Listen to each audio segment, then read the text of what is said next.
Welcome, normal people, to Ball in Order. We're a podcast talking about the NBA. I'm Gabe. That's Alex.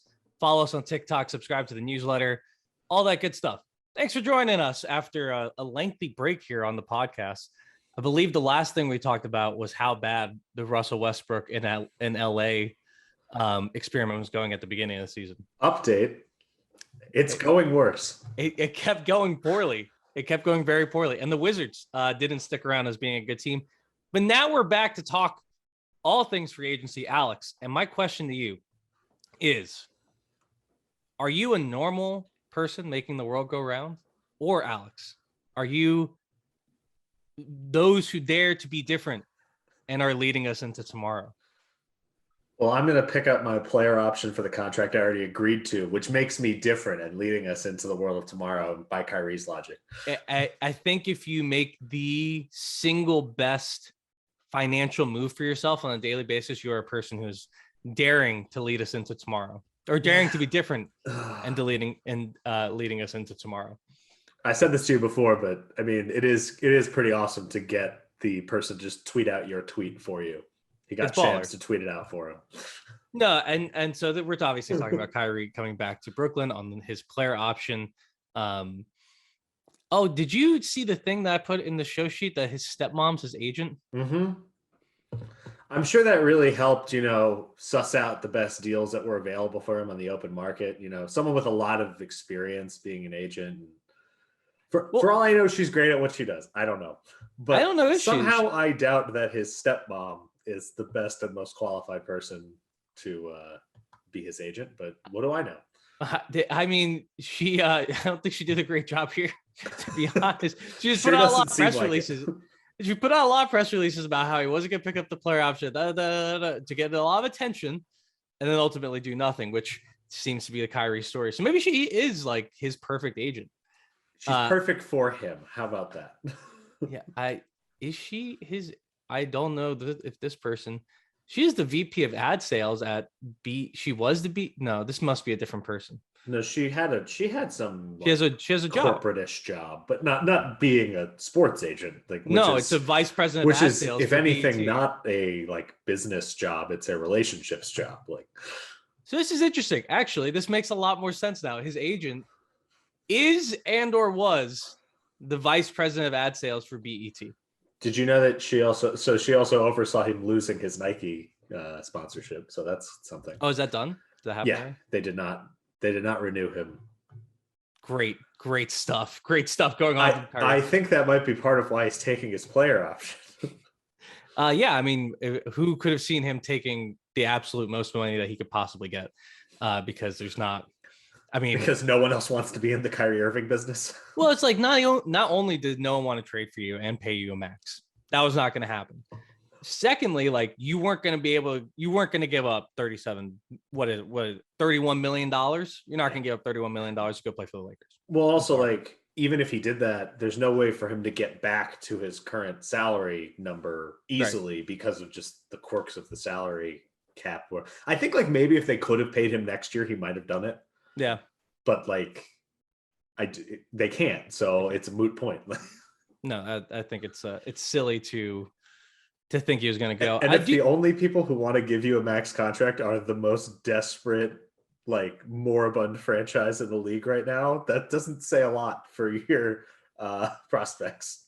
I don't know. I mean, I feel like the Lakers just kind of resigned at this point. I don't know if they're desperate.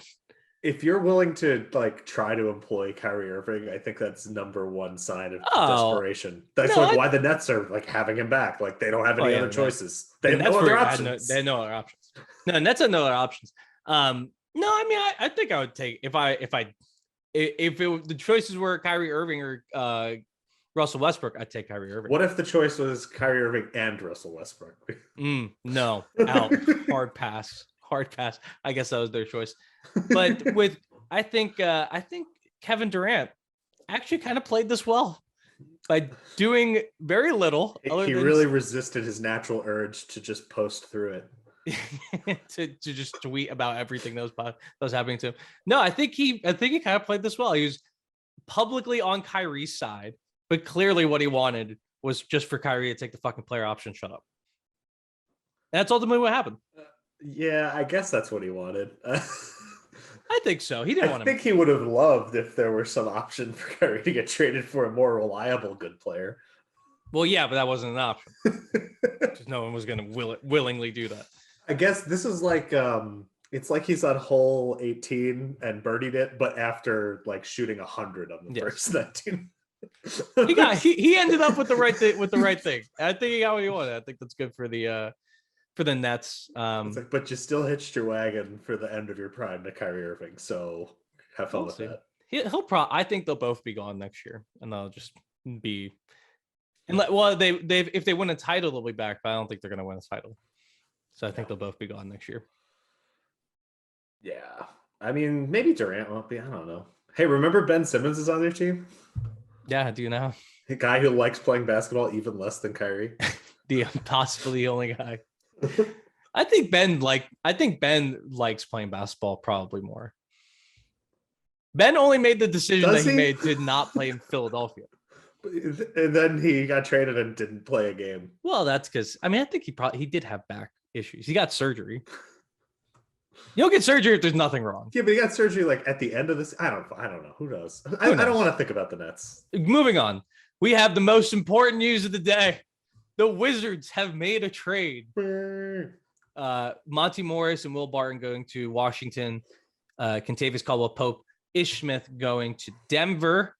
If Ish Smith plays one game for Denver, he's going to set the record for most franchises played with in NBA history at 13. Love to see it. I love Ish Smith.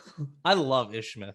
So this is interesting. It's basically Washington trading KCP for Monty Morris, more or less. And I think from Washington's side, they're trading a starting 2 guard for a starting point guard. Right, and they hypothetically have a starting. Well, and I mean, Russell Westbrook is not Russell Westbrook, former Washington Wizards great. Will Barton is like a starting caliber fringe starter at his position, like 3-ish player. Frankly, I think the Wizards made out pretty good in this trade. Those are 2 quality players for a quality and a half player. I know you love Ish Smith, but like if Ish Smith is starting for you, you're in a bad place. Whereas like if Monty Morris is starting for you, that's okay. Yeah, no, I think this is. I mean, Kentavious Caldwell-Pope and Will Barton are more or less equal. I think that if you're a contending team, Caldwell-Pope actually has more value. Okay. Because I think he's a better defender. He's got more positional size. First, we've seen him win a championship as a role player. Whereas, like, big deal. Will Barton's like somewhat inefficient creation, like, isn't as valuable if you're a better team. If you're a less good team, it's more valuable. So, like, I think he actually brings more value to the Wizards with his little bit of creation that he can bring than he brings to the Nuggets, who are running everything through Jokic anyway, so they don't need Will Barton's off the ball creation. Yeah, and I think it's fine. That's that's like more or less a wash, and I think that's cool. But the Monty Morris thing is interesting because, I mean, how long have the Wizards been searching for a point guard since the day that John Wall went down, right? I don't even know the string. I mean, Ish Smith was. It's a lot of Howell, Neto, and Ish Smith. It's like they would leave and come back. And then there was Russell Westbrook, and who else am I missing here? There's a link here somewhere. They had someone else that was really bad. Regardless, I think it's a good move for them to get a guy who can defend next to Bradley Beal, because that's not necessarily been Brad's strength. He gives most of his energy on offense, so hopefully Monty Morris can play a bit of defense for him. That's a very charitable way of describing how Bradley Beal plays. He can do it sometimes. I've seen him play good defense. I just think he doesn't have the energy to do it on both ends. He sometimes doesn't have the energy on offense either. So what are you going to do? He plays for the Wizards, so I get it. Although he is willingly making this decision. Yeah, over and over again. Over and over and over again. So they take on $4.7 million in cap space. The Nuggets. The real reason this trade is happening is the Nuggets want to save money, in my opinion. Does this get them anywhere close to being under the tax, or are they already? It's going to save them like $4 to $5 million, and even more if they reroute KCP, which some people seem to think they might do. If they do that, their team should be seized by the league. That's crazy. They have to keep. I don't think they're going to do that, just because they already saved like $4 to $5 million on this, depending on exactly what gets guaranteed. Ish Smith makes $3 million less than Monte Morris, and KCP makes roughly 2 to 3 million less than Barton, depending on it's like savings of $5 million. Yeah. That's why this trade happened. The Nuggets think they can swap out these players for reasonable facsimiles of them and save $5 million because their owners are cheap, despite owning a million sports teams and making more money than God. Yeah, I think that's the real reason behind all this, and the Wizards are the beneficiaries. So good for the Wizards. Good for the Wizards. That said, they might be. I think the Nuggets might like back into getting the best player in this trade just because I think I'm higher on KCP than the league is. And of course that means they will trade him immediately. I don't know if this gets them on their tax or whatever, but it gets them closer. Good for them. Hey, great job by the owner saving money. Moving on to speaking of John Wall, because whenever we're talking about the Wizards, we're talking about John Wall. He's actually gonna maybe play next year for the Los Angeles Clippers. Seems like that's a done deal with the way it's being reported. That's what's being said. I'd love for him to come to Miami, although I don't think we need him. I just like John Wall. You want the minimum? You want the minimum. So I think he's getting basically exactly what he gave up in his buyout, right? That seems to be the general pattern here. He gave up on his $47 million player option. He gave up $6 million to accept the buyout with the Rockets. He's probably going to get the mid-level exception. What a coincidence that he gave up exactly the same amount that he's rumored to get with the Clippers. I mean, pretty lucky for him. Shouts to John Wall, man. Just getting, I want to see, I got to see exactly how much it is. It's quite a staggering. The last 2 years, it's going to be at least 80 million. I think it's more than $100 million he's gotten from the Rockets to play like 40 games for them.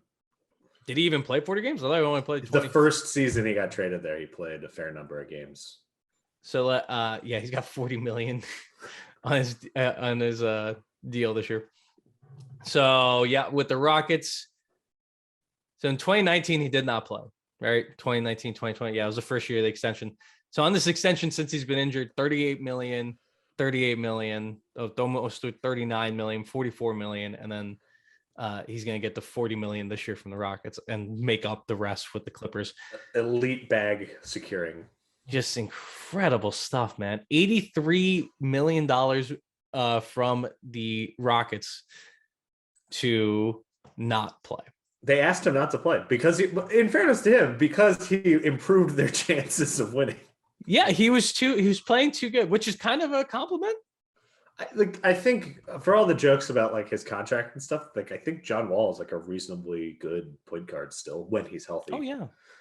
Yeah, when he's healthy, I think John Wall's a really good player. Actually, I think this is a big move. This is one of the moves that can weirdly, if it works out, I don't think it's going to be that big of a deal, but it could swing championship.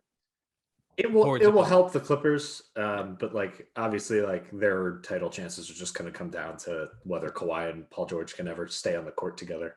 But if this is a little bit of insurance because John Wall is really good, which I don't think he is, but it's just one of those moves where it's so low risk, and that it only costs money. And it doesn't even cost that much money. Well, it's going to cost because of their repeaters tax thing. It's going to cost them like $30 million to pay him $6 million. But hey, that's a good owner. That's a good owner. Good for the Clippers, man. I think that's a great marriage, and I think it is just such a good move for the Clippers to bring in some guy who, look, if he doesn't, he's not. I don't think he's going to complain about not getting touches or shots.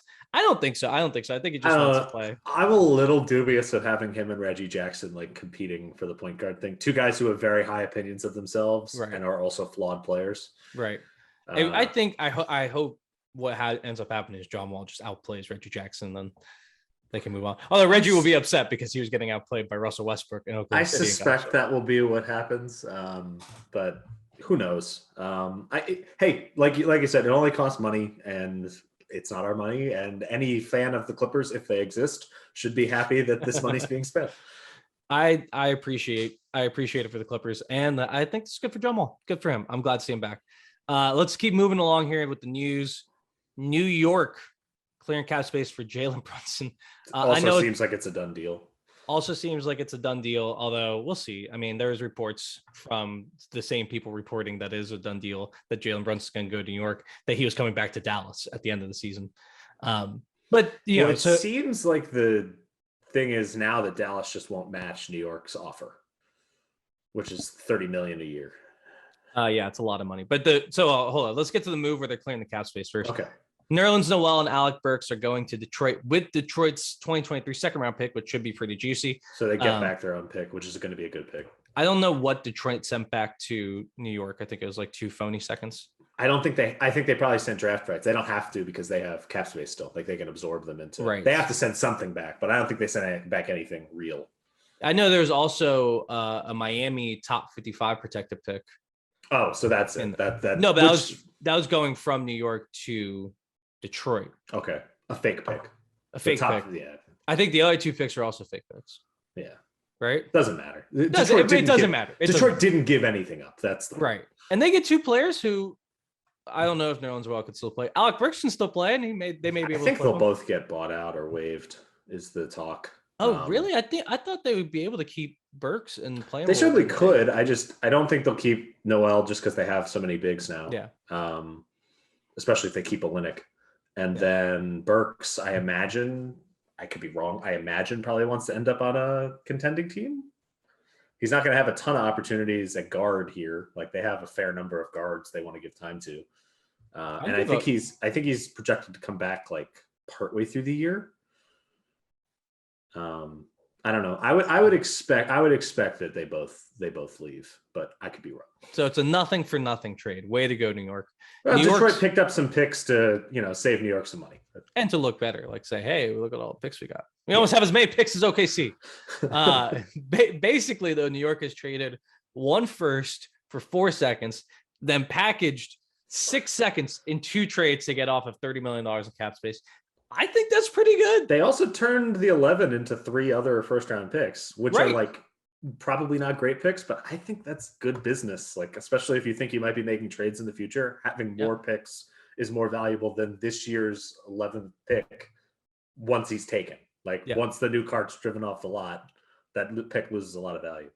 Now we could talk about Brunson here for a second, because what we're gonna do later is do like which moves can change the championship landscape, and Jalen Brunson to New York certainly doesn't change the championship landscape. Right. Jalen Brunson from Dallas, that's the ask, but to New York, we're good. But they're prepared to offer him a 4-year, $110 million deal, which seems honestly fine. That's totally fair. Like that's like I don't think that's fine. I think that's about what he's worth. Like he's a starting point guard. He's not an all-star level starting point guard, in my opinion, but he's a starting point guard. Like that is not a good deal, but it is a totally fair deal. Yeah. I mean, like you're paying a little bit more, but I think and honestly, I'd rather have Jalen Brunson on a good team, or a better team. That's the thing, is like he is worth that money to a good team. I don't think he will look good on the Knicks. Yeah, although I could see it. I could see him doing really well in New York just because he can develop more as a player. I think we saw that in the playoffs. We saw that he has another ceiling to hit. We saw that he can kind of lead an offense. And I think he's also the type of guy that can play off of all of these high usage players that the Knicks have. And I just worry like they don't have the space that he needs. Like, yeah, he is best at doing what he did in Dallas. And I just don't like, he's not an awesome pick and roll point guard. Weirdly, everyone thinks a point guard like naturally is going to be great at pick and roll. He's fine at it, but that's not how he scores. Like he's a mismatch scorer. And I don't see the Knicks being set up well to put him in situations to attack mismatches. Also, it's been pointed out by a lot of people, but like all three of their scoring options all are left-handed and all like to go right. They're all going to be on the one side of the floor. Everyone on one side of the floor. Yeah, I don't know. I'm looking at his I think he will be fine.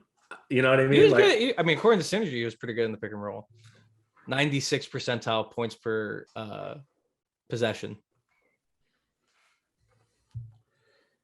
So I think he'll do well there. I think he'll do fine there. Will it change their fortunes? No. Right. And that's kind of the point, right? Like you went all in for a guy who is a starter. Yeah, but here's the thing though. I don't think they went all in. Really what they do. They didn't give up that much. Like you said, they got 3 firsts. They traded 1 first. They traded 6 second-round picks, which is a lot, but like it's just more movement to get off of $30 million of cap space, which you didn't want anyways. Like you didn't want Nerlens well. You didn't really care to have Alec Burks. You didn't really care to have Kemba Walker. So it's like, I think all of those moves opportunity are fine. cost of future moves. But yeah, no, I don't think it's a bad move for the Knicks, like in a vacuum. Like you're getting a starter level player on a fair salary at a position of need. However, I don't think it's gonna matter that much, you know? No, it's not. It's not gonna matter. Like, they'll be in the. I think it gets them closer to the playoffs. Sure. That's cool. Neat. That's cool. So yeah, that's good for the Knicks. That's interesting. I like it. Terrible for Dallas though. Like, yeah, especially if the reason that they're not keeping him is because they don't want to match the number. I mean, who knows if that's true? But if that's the reason, that's terrible.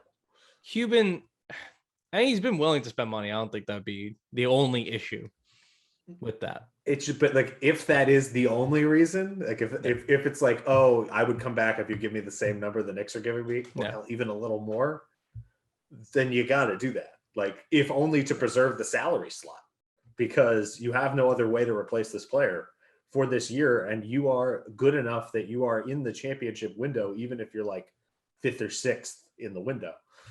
Yeah. We'll talk about Dallas in a second. We'll get to Dallas because I want to get into that. One last thing in news of things that happened. I also have a category of things called things that may happen. Jeremy Grant to Portland and Kemba Walker to Detroit. Those deals are not done yet.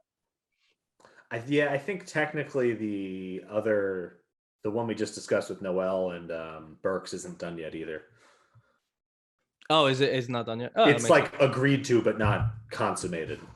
Yeah, but these deals are done at the draft. So I think they're waiting to fold them into something else, probably. They're waiting for on the off chance you could fold it into like a 3-team deal and create trade exceptions and stuff like that. Right. Yeah. Cool. That was just something to note. Which actually, if Dallas does lose Brunson, they could turn it into a 3-team deal and get a trade exception. I don't know why the Knicks would help them, but just trade for Kemba Walker. There you go. Problem solved. Supposedly they want to bring in Dragic, which, like, sure. Dragic looked a little cooked last year. It looked a lot cooked. Just a little cooked. All right. Things that may happen. Rumors. PJ Tucker to the Sixers. Actually, we'll talk about that. That's just a thing to note. We'll talk about that in the next little section. Miles Bridges to the Pistons. That's not going to change the championship window. I think that's cool. I think if the Pistons could pull that off, that's a great move. If you can get a wing who's a starter level wing, you got to do it. Would you pay him the max? They don't exist. Would you pay him the max? I would if I'm the Pistons. Okay, that's good enough for me. I think I would too. He's probably like overpaid by like $4 or $5 million at his max. Like, fine. Like, he's electric. I think I think Charlotte will end up matching. Well, I think so. I think they have to, but they're also very cheap. So very cheap. No, it's not like their owner's a literal billionaire that we all know exactly how much money he has. There's a report that Anthony Simons could get 4 years, $80 million. What? Zoom is telling me I have 10 minutes because they changed their freaking thing. Brutal. It's fine. We can just start a new one. I didn't want to do that. I wouldn't have used Zoom. Damn you, Zoom. You son of a bitch. All right. Let's finish the things that may happen. Anthony Simons, you get four years, 80 million. Is that cool? I don't know. 20 million a year. People seem to think he's worth it, but like garbage time stats for me, man. Like he's only ever done it when they're literally trying to lose games. I would not be rushing to pay him that. I'll put it that way.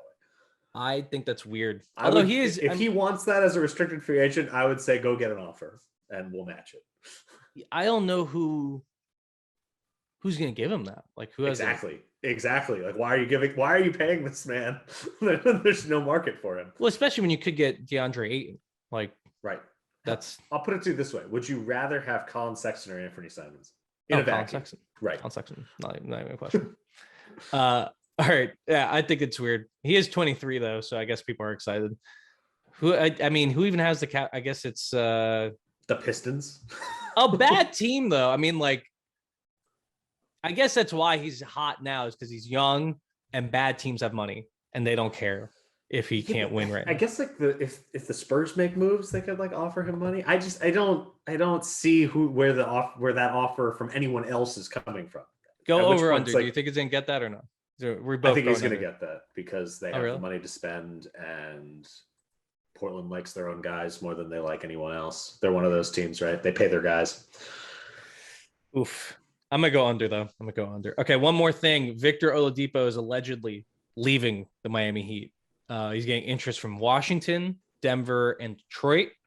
As we talked about Denver, I don't think that's very likely because they're cheap bastards. If Denver could get him, though, that'd be really interesting. That would be interesting. I mean, Miami. Well, Miami has his bird rights. I don't see why the Heat wouldn't pay him. Yeah, well, I mean, I guess if you're paying Tucker to bring him back, which is we'll talk about Tucker, yeah. But it feels like you will, right? Well, we may have to hard cap ourselves to do it, right? And then there comes in the problem. Then the bird rights don't matter. I think which one of those teams you like the most? Denver. I don't think Denver's going to do it. I just don't think Denver's in a world where Denver's spending their money. I like that the best. Like give him the mid-level. That's a perfect guy that you need. Does a little bit of everything for you. I don't think they're going to do that though. I don't know why Detroit would do this. No, it doesn't make it. That's an agent say for leverage thing. Like Washington though, that's fun. That's fine. I don't want to see. I would like to see Victor Oladipo play on good teams. Like maybe look, if he really wants to rebuild his value to make the most money he possibly can the rest of his career, a team like Washington makes a lot of sense. I wonder if he sees this as this might be like his big contract though. I don't know about his last one, but I think I was 30. If I were him, like I'd be looking for like 1+1 at the mid-level, try to get back out on the market after another like full season of like hopefully healthy and productive. But I don't know. I don't know what he wants. You know, maybe he's made enough money in his mind. He made a fair amount of money, so maybe he just wants to play for good teams and try to win a title, which is also a perfectly valid thing to want. I mean, hopefully it all works out in PJ Tucker and Victor Oladipo back in Miami. But feels like you probably get one of them back. I think we probably get one of them back. But also, Oladipo's from Silver Spring. Oh yeah, he went to DeMatha, so I think that'd be but like how many DC guys want to come back? I was about to say, famously, Washington DC has a great tie to its NBA players. Famously, never not worked out for them. All right, let's close this son of a bitch Zoom and start up part two. Start a part two to talk about our main topic of the day. All right, this episode of Ball in Order is brought to you by the normal people making the world go round, like myself, because I did not accept $37 million yesterday. Welcome back. We had to change Zooms. Now we're going to talk about our big topic: what free agency moves can actually change the championship landscape. The landscape. That's a tongue twister. That was tough. I should have changed that when I wrote it. Championship landscape, the landscape of the championship. Why did we say that? I don't know. Weird thing. Whatever. That is a weird turn of phrase. We're Zach Lowing it right now. We are, but it is just, it's a weird one. And also I am mad at it right now. So I want to pick on it. All right, let's talk about moves that can change what the championship's going to be like in the future. I guess that's why we use it, because that's a long thing to say. The Heat. All right, so I got a bunch of things on this list, as you can see the list. Start with the Heat. You want to start with the Heat. I want to start with the Heat. Let's talk about the Heat, because we were just talking about them when we talked about the Sixers. Well, we briefly mentioned them. We talked about Oladipo. So there's reports that the Sixers are offering PJ Tucker a 3-year, $30 million contract, while the Heat are only offering 3 years, $26.5 million contract. Why does that happen? Well, the Sixers are offering the entire mid-level exception, which is like $10 million a year. It's a little less, but yeah. They have incentives in the contract to get him up. And then the Heat are using his non-bird rights to give him about $8.7 million a year, which I think is like $1 million raise over his salary from last year. Mm-hmm. And he is allegedly leaving the Heat.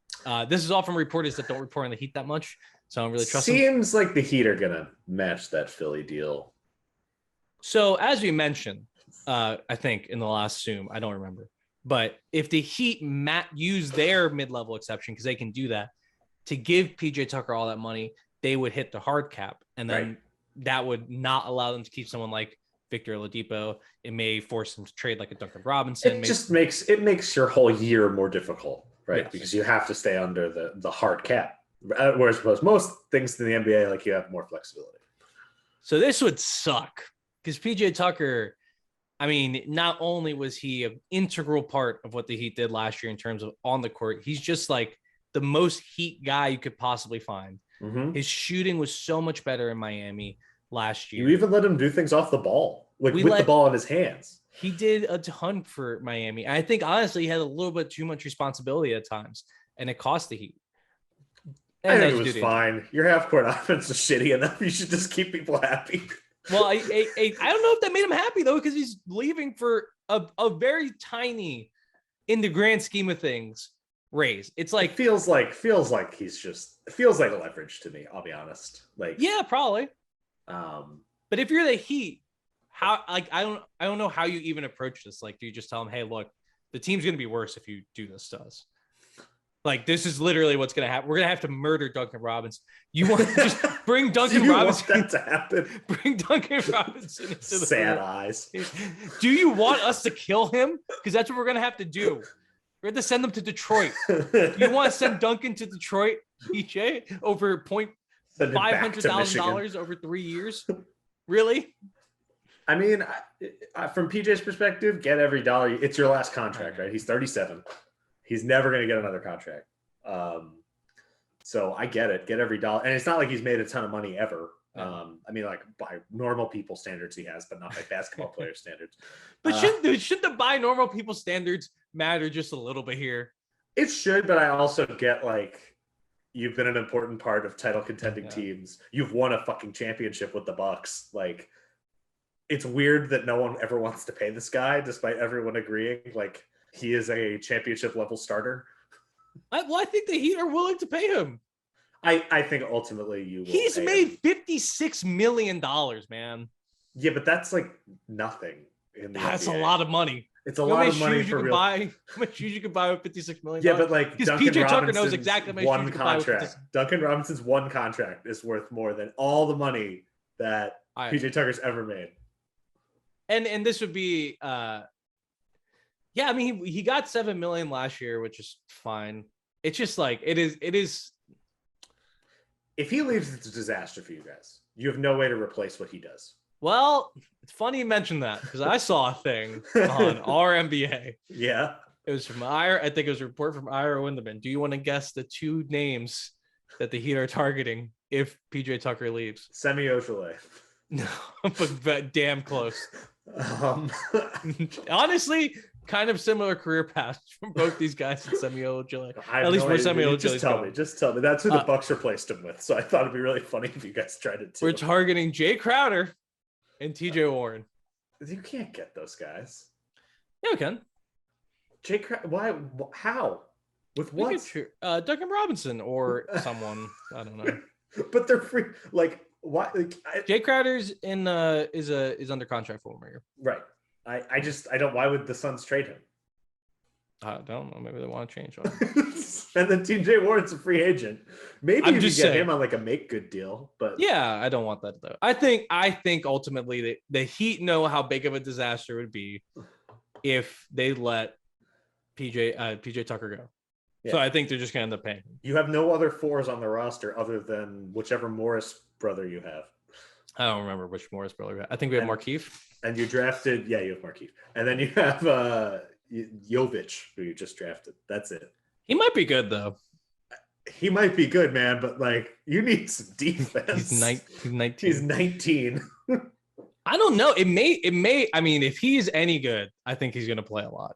Because ideally, he's the exact guy you want starting next to him. I think he'll play plenty, but like your guys' championship chances are already fringe. Like I would say you are a fringe contender. We were one shot away from winning the Eastern Conference. I agree, but like that took a superhuman effort from Jimmy Butler. He does it every year. I know, but you know what I'm saying. Like, no, I don't. Even when you get there, you need everything to go right. You can't afford to lose. Well, first off, everyone needs everything to go right to win a championship. Well, see, like the Warriors, I actually don't think had everything go right. Like They won with only like half of their stuff going right. No, they didn't have half the injuries that either Boston or Miami did. They were the healthiest team. They were the healthiest good team. That's true. Yeah, but they like Miami didn't have their starting point guard for the vast majority of the playoffs. Oh, yeah, you owe him a lot of money. And we almost very old. Well, the point guard thing is different. We're stuck. I'll put it this way: I don't see any ways for you guys to materially improve other than internal improvement from guys who don't play PJ Tucker's position. Well, the Heat just never get internal improvement. That's never happened. Well, I think those are all reasonable things. I don't think you have anyone in line to do what he does. No, but I think we could also change. But I think the Heat are going to bring back PJ Tucker. But I don't see like it's like, oh, I mean, I think we can be good next year and in the Eastern Conference Championship picture. Yeah.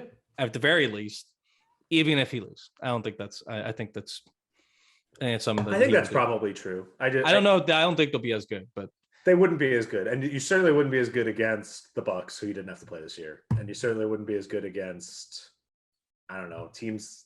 We got to talk about bigger wings. Yeah. We got to talk about the Sixers. Sixers. How much does this change the Sixers? Because I don't know. This might be a big deal. I don't think it's as weird as it is. This is kind of similar to like, this is the high end version of the Knicks thing. Like, I don't think it matters that much at all. I think it matters. I think it makes them marginally better, but like Joel Embiid, I don't think will ever last a full season playing healthy. Like I'll believe it when I see it. How about that? Yeah. I hope he does. I hope he can. And that's the only thing that matters to them. I mean, James Harden's not going to be good enough to fill in when Embiid is not his best. We know that. No matter how good he is, he's not going to be good enough to do that, I think is fair. So I don't see a route for them unless Joel's just going to have one amazing season where he never gets hurt and is unstoppable. Which, hey, maybe it'll happen. I don't know. Maybe. Yeah. It never has. Hopefully it happens. But I'm with you. Like, I can't really. I think it could be a big deal, but the only thing that matters for Philadelphia is Joel Embiid's health. And then if we don't get that, then this doesn't matter at all. So I get what you're saying, that it is the high level of. They would be better probably. Yeah. I don't know. Are they keeping Tobias Harris in this situation? Yeah, they probably have to. Because he's not going anywhere. That team just depresses me, man. I don't really know why. Even I don't care about them, and they make me sad. Yeah, I mean, because it makes me sad for Joel because I like Joel so much. But if he's healthy, I think it makes a big difference because they do need it. They need a PJ Tucker because then they don't have to play Tobias Harris when it actually matters. Yeah. Well, except they kind of do because they don't have anyone else to play. Well, if PJ Tucker's there, yeah, I guess because then that could work. I don't know. Maybe they'll be more interesting than I thought. They have DeAnthony Melton now, who I like. Yeah, I'm sure Doc won't bury him on the bench and not play him. Well, that's a different story for a different day. So I think that is one of the big moves that could change the championship. I'll put it this way: that hurts you guys a lot more than it helps the Sixers. But in a way, that does help the Sixers too. Yeah, that does help the Sixers. Hurting you guys is big. It's a big deal. All right, let's move on to something else. All right, let me read out some of the other things I got. Stop me when you think it's the second most important one. Okay. So we got Jalen Brunson leaving Dallas, DeAndre Ayton leaving Phoenix, a Rudy Gobert trade, a John Collins trade, Zach LaVine, Colin Sexton. I think Ayton is the answer for what I've heard so far. Okay. Ayton's the answer. So I think him leaving the Suns would be the most impactful thing to the title race, I think. So they're not going to let him leave for nothing, right? They're pretty. I don't know, man. They can't, right? They have to at least trade him. You can't let him leave for nothing. You figure, I mean, like you have restricted rights. You have to at least match the offer, right? One would hope. Who's making him an offer now, though? Doesn't seem like the Pistons are going to. I think the Pistons might. Fuck it. Why not? I mean, I think they should. If only to make the Suns pay. Yeah. I don't maybe the Trailblazers will make an offer. That's one I actually think is interesting because they can actually negotiate a sign and trade with Nurkic that the Suns might be interested in. Yeah. Like it's like, hey, you get a starting center at like 12 million. We take your guy back at like 20 something. Well, it seems like Ayton's just straight up not coming back. Like, sure doesn't seem like he wants to come back. I mean, there's another report recently that that he like had the problems with him and CP3 and Monty Williams are just too big to get over. Now, do you think what could they be? I don't know. Like, he doesn't seem like, I mean, I know he had like the steroid suspension early in his career. Yeah, I remember that now. But like, he just doesn't seem like the kind of guy that like, at least the way he plays, like he seems to be like playing hard, and I just don't get it. Like, I don't get it either. But would you choose? I mean, there's a decent argument that they should choose Ayton over CP3. I think you should. I mean, like if you're a future of your franchise, but I mean, here's why you shouldn't, right? Like they were doing nothing until Chris Paul showed up, and he immediately made them a title contender. And I do think that is on him. Like, yeah, more than no, it's a lot. It's a lot. It's more on him than Ayton, certainly. But on the other hand, like your reasonable path for improvement is Ayton becoming better. Right. Like that's it. There's really no one else on this team who has the capacity to improve enough to put you over the top other than him. And I don't even know that I think that's particularly likely. Like I'd probably put that as a pretty unlikely outcome, but I still think that's a bet you have to make because there's not another good path to getting better. Yeah. I just don't know how they could replace him. I mean, I'm sure I mean, like you replace him with another center. Like I tend to agree that like centers are fungible. They will probably be largely the same for like a regular season team. For me, it's more about like your upside. Like you are capping your upside if you let this guy go.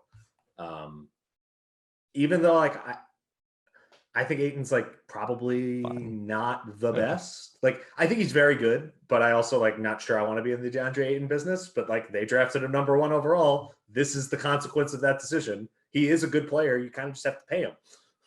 Yeah, I absolutely think they should do it. They just don't. I don't think it's going to happen. So the question now becomes like, how do they change? Like, they should be a team that's in on PJ Tucker.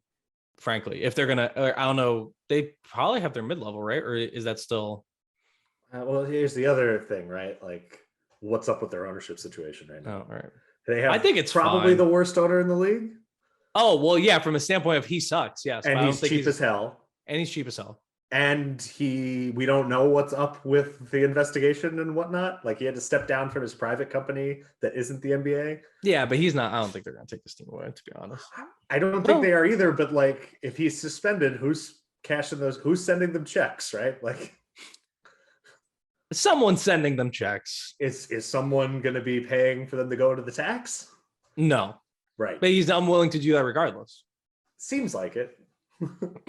Yeah, he's unwilling to regardless. So how much do you think that is what is driving this? More than the personal disagreements? Do you I'd probably more so because this is probably the personal disagreements to me sound like an excuse, right? Because they're unverifiable. Like we're not in the locker room, we're never gonna see what they are. It's like, oh, it's just unsolvable. We couldn't possibly ever solve the situation. Chris Paul's never worked with people that don't like him. Okay, right, so he needs to be very liked, or else he can't work. Right. To me, it just like it smacks of like, hey, we got a way out of this. Yeah. No, it's probably all coming from the ownership side that they're. Well, I don't know because CP3 also had those comments after they lost and personal response. He seemed like his normal passive aggressive self. I was gonna say that's just like he has left 3 other teams. He has ruined a lot of relationships with a lot of other very good players, mostly big men, but also James Harden. I'm gonna say mainly James Harden. Well, Blake and DeAndre too. Are they not friends? I feel like Blake. I think the word was that he and Blake hated each other by the end. Yeah, I saw Blake on JJ's podcast. He didn't seem to hate him. Although I think he's over it now. He doesn't have to work with him every day. That's true. It's like, oh man, my life's so much better. So much better in Detroit. Actually, would you, in a vacuum, would you want to be in the DeAndre Ayton business? Yeah, I think so too. Right? Yeah, I mean, how old is he? He is like 23. 23, 24. He's 23. Oh, he's turning 24 this year, so it'll be 24. I think the argument that you might not want to be is like he's not elite on either offense or defense. He's just good at both. It depends what my team's like, though. Like the Hawks should be in on the DeAndre Ayton business. I'll put it this way: if I thought I had to go through the Nuggets or go through the Sixers, if I thought that, I think Ayton is a good guy to have. He actually is one of the few centers in the league who is a good low post defender. Yeah, I think that's. And I think those it's are few and far between these days. Yeah, I think, and you're gonna have to go. I mean, I don't know if he can't really defend Jokic. No one can defend these people. He can't defend Jokic, but he did a better job on Jokic than anyone else I have seen. That is a traditional center, and that's huge. I mean, you're just gonna have to come up with a way to cover that type of player. He's not Rudy Gobert though. You don't have to he's not gonna get completely played off the floor. Exactly. He's mobile enough that I think you can live with him. I would be in on the DeAndre Ayton business if I was Phoenix. Certainly I would, because I drafted him over Luka freaking Doncic and Phoenix. It almost doesn't matter. Like they have no way to replace this player. He's a good player. You're in the title contention window. You have to pay this guy. In my mind, it's indefensible not to.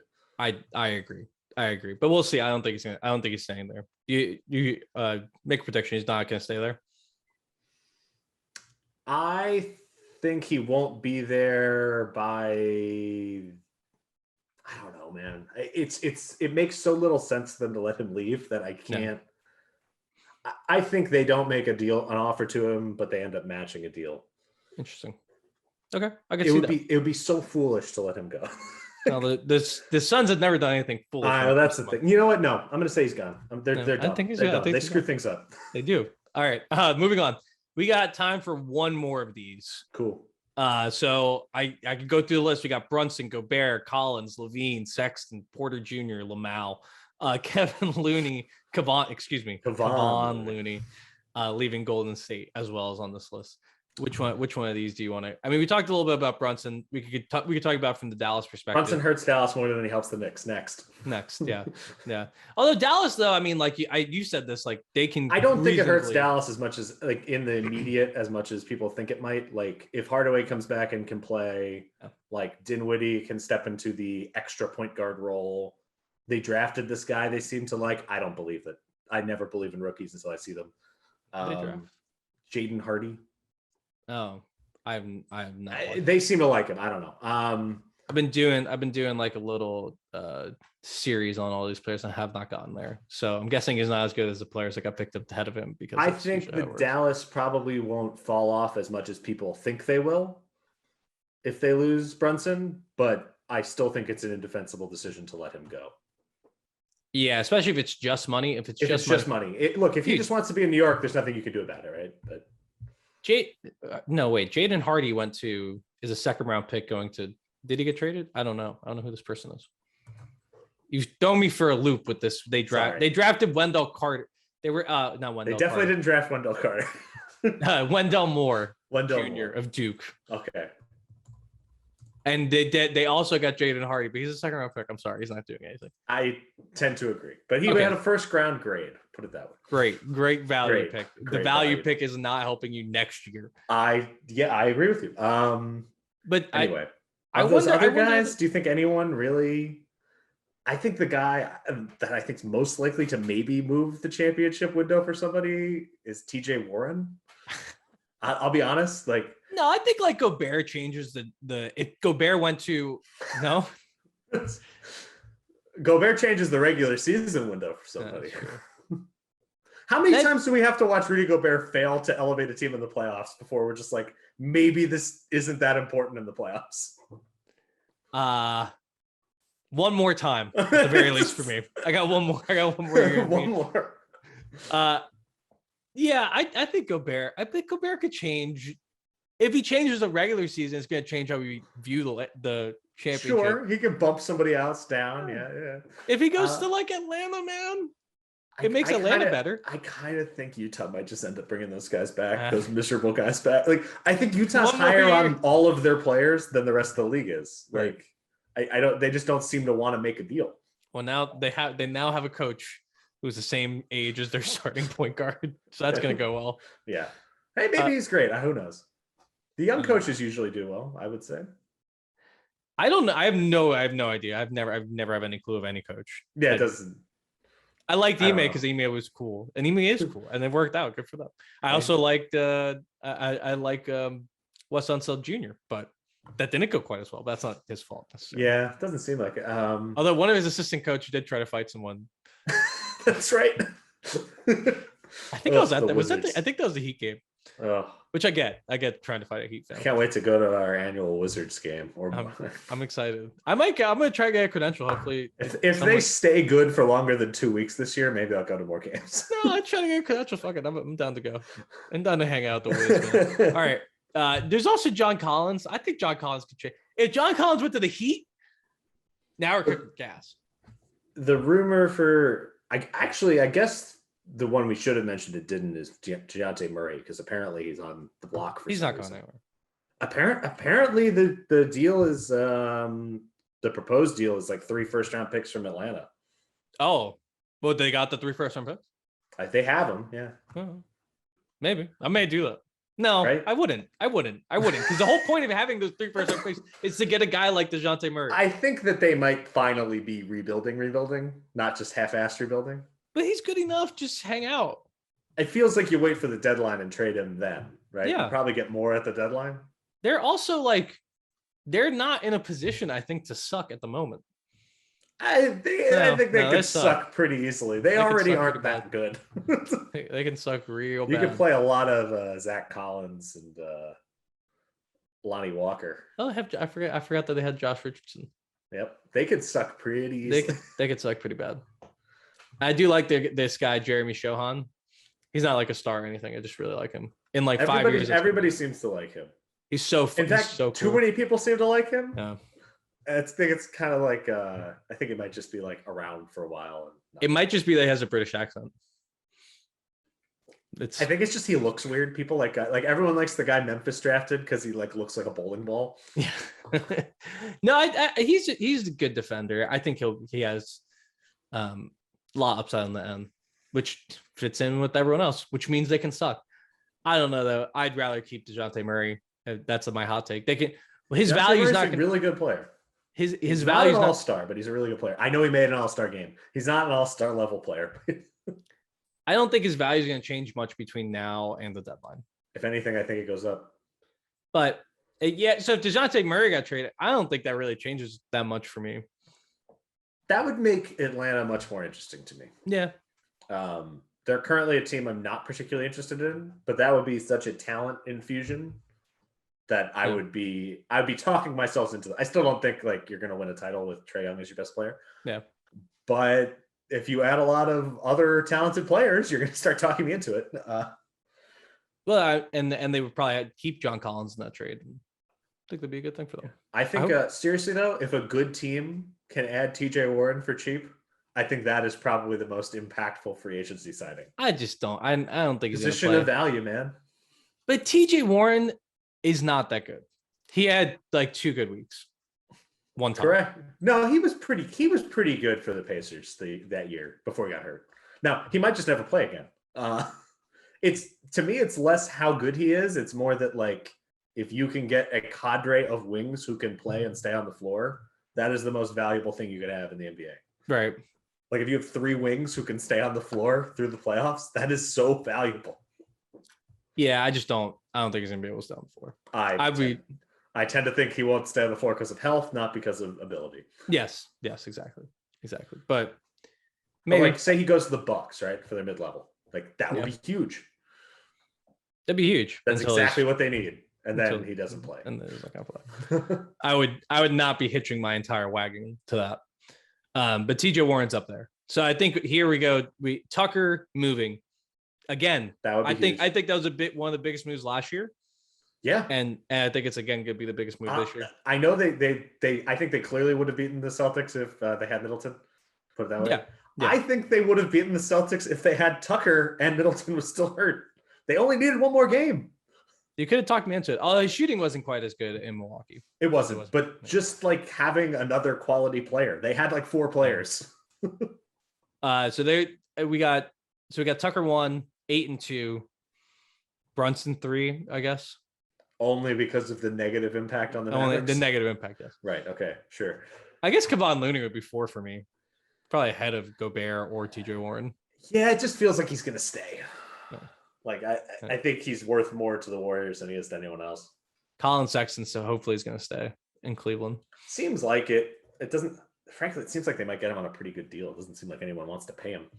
If you're the Knicks, would you rather make the same offer to Colin Sexton? No, I'd rather make. I don't think I would either, but would you rather make like a $25 million a year offer to Colin Sexton? I think they'd get him at that number. I don't think the Cavs match that. It's a lot of money. It's a lot of money. But maybe. I just think he complements. It doesn't save me that much. No, I still rather have Jalen Brunson. If you're talking me into $20 million a year for Colin Sexton, then yeah, we're in. That's cool. I just think the Cavs probably match. I think the Cavs match. And Zach LaVine, go wherever you want. Hang out. Man. Seems like he's going back to the Bulls. If Zach LaVine was actually moving, I would be very interested in his free agency. But he doesn't seem like he is. Right. I don't know. Maybe he moves. I don't think he doesn't change. It doesn't seem like anyone has money for him. Well, no contender's going to trade for him. And he's just going to be on a bad team. Plus, all these guys know now you can just get your money and ask to leave later. Right. That's why these guys don't leave in free agency anymore. Exactly. So I think that's where we are in that. Not a ton. I don't think a ton is going to change this offseason. No, I agree. It's going to be like, I think the most impactful decisions when it comes to the title next year will be like 9th and 10th men that side with good teams. Yeah. So it's not going to be this offseason. Okay. Dejounte Murray is trending, but he has not been traded. Okay. Cool. I do agree with you though. Like, why would the Spurs do this? Like, I don't get why the Spurs do this unless they got like a real like a premium asset. Like, yeah, if you got me a Drew Holiday type deal. If you got me like the unprotected like Nets pick from 2 years from now, yeah, I'd do that. Yeah, I think I'd do that. But I agree. I don't think DeJounte Murray is going anywhere. So I just don't see it. I don't see much changing other than internal improvements, injuries, and those things that go into every single championship season. Not to pour some cold water all over the offseason, but we're just normal people making the world go round. We're not. What is the those who dare to be different? That's it. And lead us into tomorrow. You think that feels like an Elon Musk quote? It does. Do you think that I said this to you, do you think he's the normal person or the leader in that one? Oh, right. We never figured that out. Our question from the beginning. Let's tie that in to end it. I think he clearly thinks he's the leader, right? He's daring to be different by doing the most normal thing, which is taking the money that you've already agreed to pay. I love the No Dunks title. Yes, it was Kyrie Dares to Be Rich. Which accurate. Fair. Yeah. If you accept $37 million, you're daring to be different. Yeah. You know what I mean? I too would love to dare to be different. I would love to have the opportunity presented to myself to be dared. You know what? I dare to be different for surprisingly less than $37 million. Way less. Offer us anything. I can be bought. The number might surprise you. Adidas. A simple t-shirt. You never know. Just send it in. Okay, this is Ball in Order. I'm Gabe. That's Alex. We'll talk to you soon. Bye.